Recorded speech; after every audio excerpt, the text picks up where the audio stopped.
Graça e paz a todos. Amados, vamos dar aqui uma estudada. Que coisa boa é estudar a Bíblia. Eu não estou aqui para poder falar palavras bonitas para vocês, que não faz nem meu tipo de fazer isso. Eu gosto de estudar a palavra do Senhor, ter intimidade com Ele, me alimentar da palavra. É isso que nos prepara para poder repreender demônios. É isso que nos prepara para poder caminhar até a glorificação. É a palavra. E ela só é praticada em nossas vidas, esse alimento, que é o pão que desceu dos céus, só é praticado em nossas vidas quando nós temos o Espírito Santo habitando em nós. Por isso que diz que aquele que está em nós, que é o Espírito Santo, é maior do que está no mundo, que é Satanás. Porque o mundo jaz do maligno. E vocês só têm duas opções. Ou serem de Cristo ou do mundo. Não existe morno. Ou vocês são frios ou quentes. Quentes de Cristo. Frios de Satanás. Morno vai vomitar. O que é morno? O que a gente entende como pessoas mornas? São aquelas que professam uma religiosidade.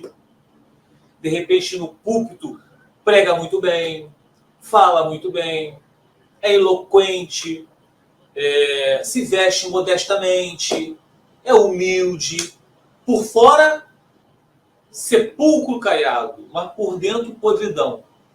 É o joio, onde o joio só é manifesto para Cristo. Somente Jesus sabe quem são os joios. Só quando esses joios demonstram suas mais obras, aí sim nós podemos ver as mais obras dos joios. Aí nós temos a obrigação de julgá-los. Então, o alimento é a palavra. Vamos falar hoje, meus amados, sobre jejum. Vamos compartilhar a tela com vocês aqui? Então, amados, antes estava Pedro, Tiago, se eu não me engano, e João, lá no Monte da Transfiguração com Jesus. E quando eles retornaram do monte, eles viram a cura de um menino endemoniado. A partir do livro de Marcos, capítulo 9, versículo 14 em diante, diz o seguinte: quando chegaram onde estavam os outros discípulos, viram uma grande multidão ao redor deles, e os mestres da lei discutindo com eles. Logo que todo o povo viu Jesus, ficou muito surpreso e correu para saudá-lo. Perguntou Jesus: o que vocês estão discutindo? Um homem no meio da multidão respondeu: mestre, eu te trouxe o meu filho, que está com um espírito que o impede de falar. Onde quer que eu apanhe, o espírito apanhe o filho dele, joga no chão. Ele espuma pela boca, range os dentes e fica rígido. Pedi aos teus discípulos que expulsassem o espírito, mas eles não conseguiram. Vejam bem, o homem, que era o pai do menino endemoniado, pediu aos discípulos de Jesus. Discípulos, eles estavam aprendendo com Jesus, eles estavam caminhando com Jesus, eles ainda não estavam preparados. E ele alegou, eles e seus discípulos de Jesus não conseguiram. Respondeu Jesus: ó geração incrédula, até quando estarei com vocês? Até quando terei que suportá-los?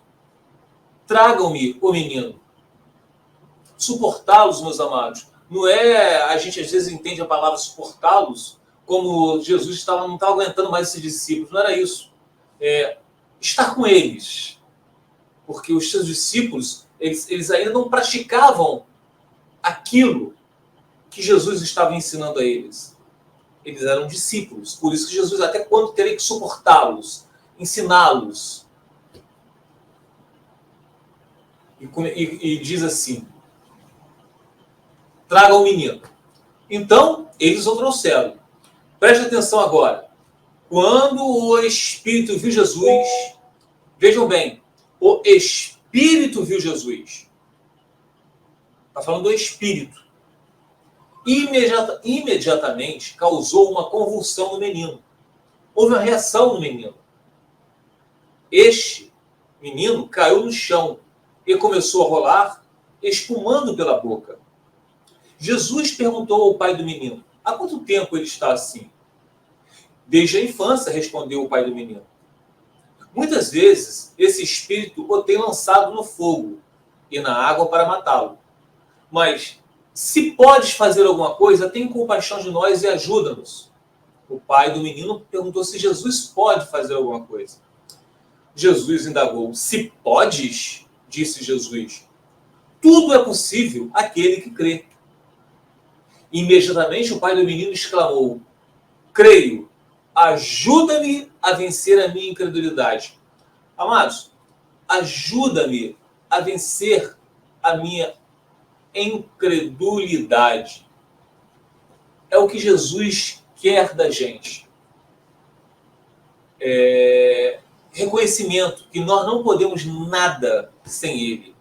Até a fé vem do Senhor. Antes, ele tinha falado: se podes, ajuda meu filho.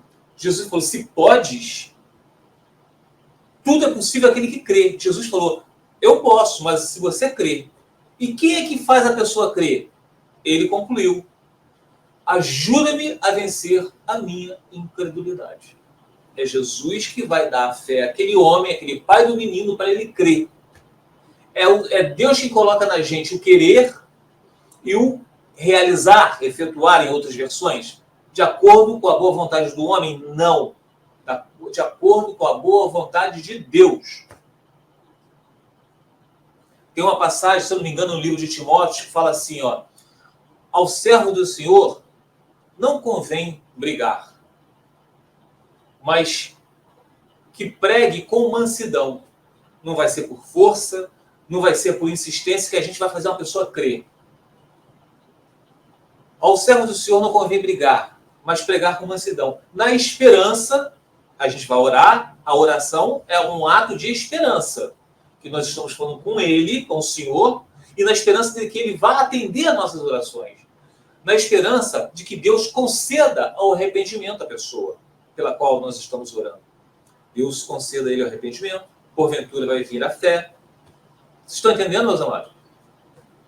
Versículo 25. Quando Jesus viu que uma multidão estava se ajuntando, repreendeu o espírito imundo, dizendo: espírito mudo e surdo, eu ordeno que o deixe e nunca mais entre nele. O menino era surdo e mudo, devido ao espírito que estava fazendo isso nele. Mas o espírito viu, ouviu e enxergou muito bem Jesus. O espírito gritou, agitou-o violentamente, o menino, e saiu. O menino ficou como morto, ao ponto de muitos dizerem: ele morreu. Mas Jesus tomou-o pela mão e o levantou, e ele ficou em pé. Depois de Jesus ter entrado em casa, seus discípulos lhe perguntaram em particular: por que não conseguimos expulsá-lo? Ele, Jesus, respondeu: essa espécie só sai pela oração e pelo jejum. Oração e pelo jejum. Amados, nós entendemos o que é a oração. É uma intimidade com Deus.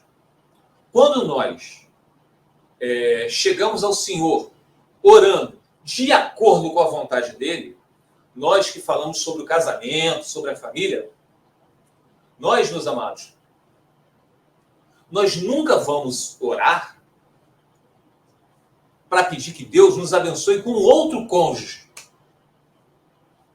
No caso, os nossos cônjuges resolveu repudiar, resolveu se separar, se divorciar, devido à incredulidade deles. Mesmo eles indo para igrejas, mesmo eles sendo um teólogo, um pastor, isso não quer dizer nada, são só nomes, tá?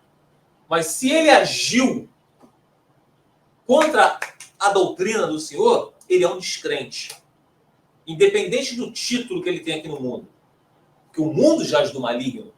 Então, se o cônjuge resolveu se apartar, E nós, que se dizemos cristãos, chegarmos ao Senhor e falar: Senhor, ele resolveu se apartar, porque um teólogo da igreja falou que eu posso me casar com outro, porque ele que quebrou a aliança. Mas a aliança, como diz lá em 1 Coríntios, capítulo 7, versículo 39, ela ainda está firmada nos céus, porque o cônjuge traidor, o adúltero, ele não morreu. Mesmo ele tendo outra família, porque o descrente é ele, meus amados, são eles. É ele que está casado com outro, é ele que resolveu formar outra família, eles que são descrentes. Mas se vocês dizem que vocês são os cristãos, vocês sabem que essa aliança ainda continua. E por vocês serem cristãos autênticos, eleitos de Deus, vocês vão entender que esse seu cônjuge, porque ele não é o cônjuge da outra pessoa, eles estão vivendo um engano de Satanás. Ele que é o cônjuge de vocês, porque essa aliança está firmada no céu. Qual o papel de vocês, se de fato vocês são cristãos? É interceder por eles, orar por eles, clamar por eles. E se vocês pedirem de acordo com a vontade de Deus, ele vai nos ouvir. Por que ele vai nos ouvir? Porque o Espírito de Deus habita em nós. Intercede por nós. Mantém cada um de nós de pé para que nós não venhamos a cair. Porque o que está em nós é maior que o que está no mundo. Porque o cônjuge da gente que se foi, casado com outro ou não, o que está neles é Satanás. Vocês estão entendendo? Então, quando vocês oram, essa oração sai com jejum e oração. Essa espécie só sai em jejum e oração. Se vocês estão orando, se vocês são cristãos, vocês estão orando de acordo com a vontade de Deus. Se vocês orarem, não, me abençoa com outro varão, com a outra varoa, não é a vontade de Deus. Então, o Espírito que está em vocês não é o Espírito de Deus. Vocês estão igual ao cônjuge de vocês que resolveu se apartar. Vocês estão iguaizinhos a eles. Então, vocês precisam primeiro buscar o reino de Deus e sua justiça.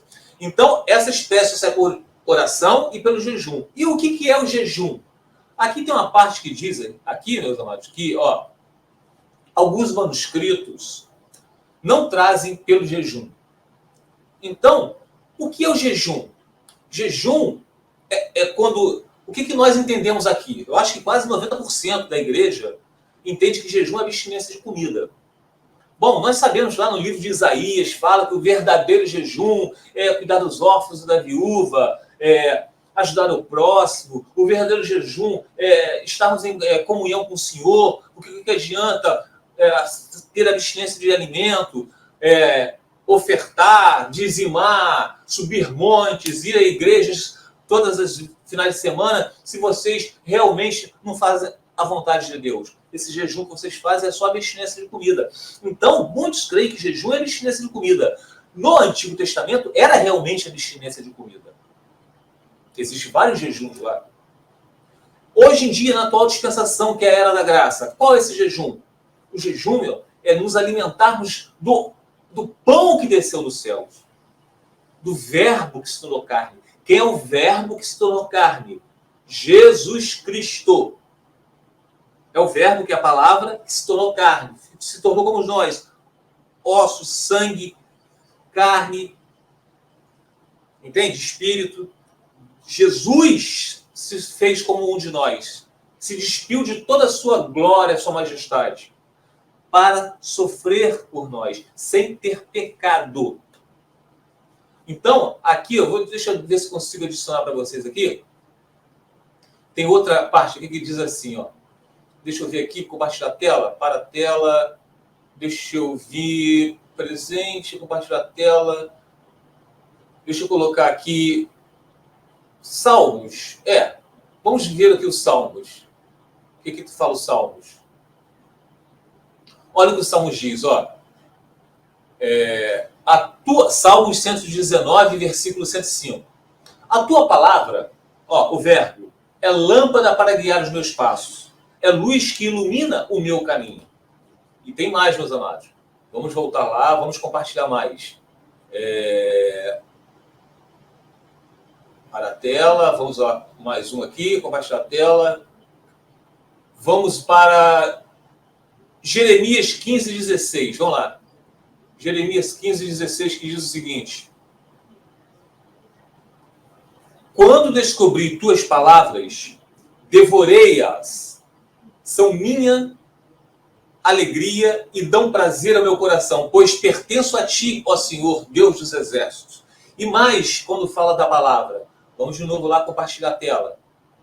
Vamos lá, para a tela, mais, compartilhar a tela. Podemos agora ir a João, capítulo 6, versículos 50 ao 51, que diz o seguinte: aqui está o pão que desceu do céu, e quem comer desse pão nunca morrerá.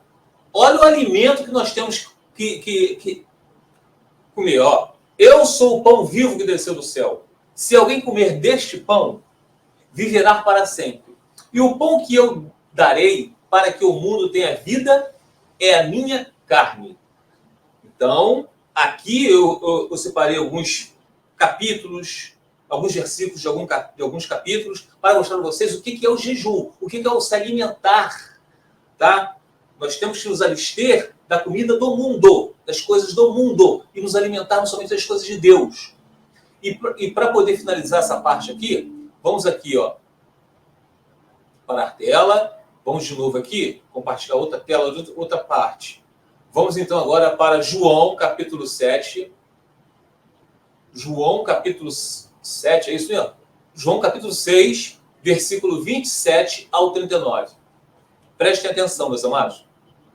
Não se preocupem tanto com coisas que se estragam, como a comida, mas usem suas energias buscando o alimento que pertence para a vida eterna, o qual o Filho do Homem pode lhes dar.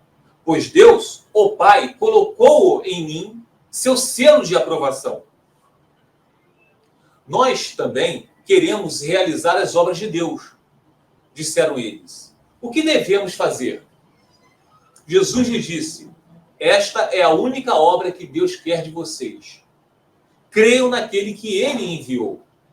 Eles responderam: se deseja que creiamos no Senhor, mostre-nos um sinal. O que o Senhor pode fazer? Afinal, nossos antepassados comeram maná no deserto. As Escrituras dizem: Moisés lhe deu de comer pão do céu. Jesus disse: eu lhes digo a verdade, mas não foi Moisés quem lhe deu o pão do céu. É meu Pai quem dá o verdadeiro pão do céu a vocês. O verdadeiro, porque aquele maná que desceu dos céus era um pão físico, era um alimento para encher a barriga deles. Tá? Mas Jesus está falando, ó, não foi Moisés que lhe deu o pão do céu. É meu Pai quem dá o verdadeiro pão do céu a vocês. Porque naquela época, meus amados, a gente sabe que muitos que comeram daquele pão que desceu dos céus, o maná, muitos pereceram no deserto. Não herdaram a terra prometida. Continuando. O verdadeiro pão de Deus, o verdadeiro, presta atenção. O verdadeiro pão de Deus é aquele que desceu do céu e dá vida ao mundo. Quem é o pão? Jesus. Senhor, dê-nos desse pão todos os dias, disseram eles. Jesus respondeu: eu sou o pão da vida. Quem vem a mim nunca mais terá fome. Quem crê em mim nunca mais terá sede. Mas vocês não creram em mim, embora me tenham visto. Contudo, aqueles que o Pai me dá virão a mim, e eu jamais os rejeitarei. Ó, não existe esse negócio, meus amados, de perder a salvação. Mas vocês não creram em mim, embora eu os tenha visto. Contudo, aqueles que o Pai me der virão a mim. Ó, é Deus quem dá ao Senhor Jesus aqueles que são deles. E Jesus falou que jamais rejeitará aqueles que o Pai der a ele. Pois desci do céu para fazer a vontade daqueles que me enviou. Repetindo. Pois desci do céu para fazer a vontade daquele que me enviou, e não a minha própria vontade. E esta é a vontade de Deus, que eu não perca um sequer de todos que ele me deu, mas que ressuscite no último dia. Amado, vocês têm que compreender que existe um caminhar cristão. existe um aprendizado. O mundo é um deserto. Jesus falou que quando ele fosse subir, o Consolador precisava descer para convencer o mundo que jaz no maligno, o mundo que tem os seus eleitos, do pecado e do juízo. E quando vem o Espírito Santo, ele habita naqueles que são eleitos de Deus, que nós não sabemos quem são os eleitos de Deus. Tanto é que Jesus falou que não vai rejeitar nenhum dos eleitos de Deus. Eleitos de Deus, que o Pai deu a ele.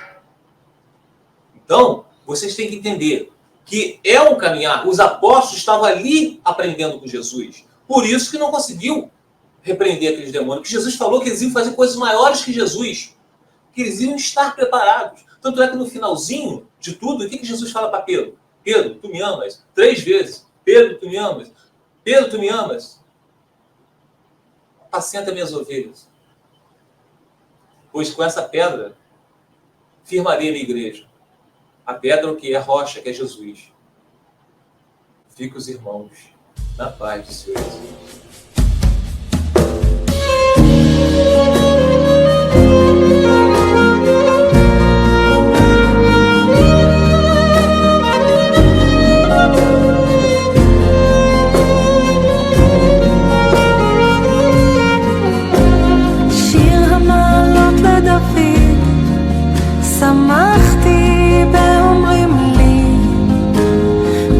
אדוני, בית אדוני נלך, עומדות היו רגלינו בשערייך, ירושלים, עיר שחוברה לה יחדיו. שאלו שלום ירושלים, ישליו אוהבייך, יהי שלום בחילך, שלווה בארמונותייך. למען אחי ורעי אדברה, שלום בך. שיר המעלות לדוד, עדות היא לישראל, להודות לשם אדוני. עומדות היו רגלינו בשערייך, ירושלים אבקשה